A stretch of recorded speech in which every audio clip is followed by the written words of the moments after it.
आजच्या प्रयोगाचे नाव आहे शंकू आणि सिलेंडर यांच्यामधील घनफळाचे संबंध, अर्थात volume relation between cone and cylinder.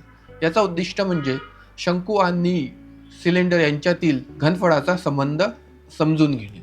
नमस्कार मित्रांनो, मी माय सायन्स लॅब तर्फे मंगेश. तर जाणून घेऊया या प्रयोगाविषयी आणखी काही माहिती.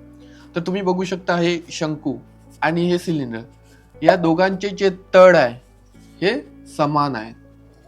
तर हे समान असले तरी यांचे जे घनफळाचे सूत्र आहे ते वेगवेगळे आहे. सिलेंडरचं घनफळाचं सूत्र आहे पाय आर स्क्वेअर एच आणि शंकूचं घनफळाचं सूत्र आहे 1 पाय आर स्क्वेअर एच भागिला 3.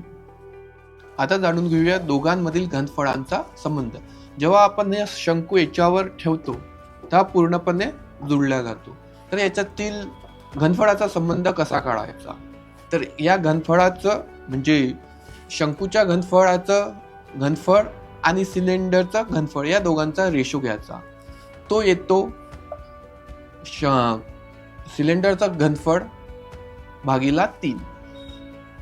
जर या शंकूच्या तळाची त्रिज्या आणि या सिलेंडरची त्रिज्या हे समान असेल आणि यांची उंची सुद्धा समान असेल तर यांची घनफळाचा संबंध असा असतो की 3 शंकूचे घनफळ बरोबर एका सिलेंडरचे घनफळ. अर्थात जेव्हा आपण एका सिलेंडरचे घनफळ घेतो ते बरोबर 3 शंकूंच्या घनफळांच्या बरोबर राहते. आता यातून आपण काय शिकलो? यातून आपण शिकलो की सिलेंडरचे घनफळ हे शंकूच्या घनफळांच्या 3 पट असते. आता जाणून घेऊया याचे उपयोग.